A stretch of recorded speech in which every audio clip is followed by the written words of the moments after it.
स्वामी स्वारणमय्यप्पा। आज आमी समस्त भारतीयদের এক বিশেষ গর্ব করার বিষয় নিয়ে হাজির হলাম। চীনের কুংফু ক্যারাটে নিয়ে আমরা সবাই খুব মাতামাতি করি, কিন্তু আমরা বোধহয় জানি না এই কুংফু ক্যারাটের জন্ম হয়েছে ভারতীয় এক মার্শাল আর্টসের হাত ধরে। কালারিপায়াট্টু এক বিশেষ প্রকার মার্শাল আর্টস, যা আজ থেকে প্রায় 3000 বছর আগে কেরালায় উৎপত্তি লাভ করে।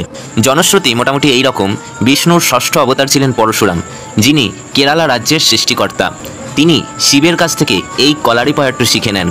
এই কৌশল তিনি কেরালার মানুষদের মধ্যে প্রচলন করেন। পরশুরাম কেরালায় ব্যাপকভাবে পূজিত হন, কারণ তিনি তার কুঠার ছুঁড়ে কেরালা রাজ্যের ভূমি সৃষ্টি করেন। অবশ্যই কালারিপায়াট্টু নিয়ে একটি দ্বিমত রয়েছে। অনেকে মনে করেন কেরালার যুদ্ধের দেবতা স্বামী আয়াপ্পা কালারিপায়াট্টু মার্শাল আর্টসের সৃষ্টি করেন।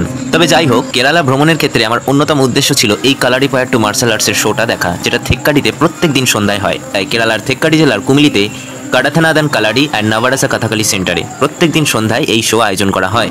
কালারিপায়াট্টু মার্শাল আর্টসের যুদ্ধের কৌশল দেখে আমার চক্ষু ছানা বড়া হয়ে গিয়েছিল, এবং আমি খুব ভাগ্যবান ছিলাম যে যারা যুদ্ধ করছিলেন সেই সমস্ত কলাকুশলীরা, তাদের সঙ্গে গিয়ে একটি ছবি তোলার সুযোগ আমার হয়েছিল। নমস্কারম।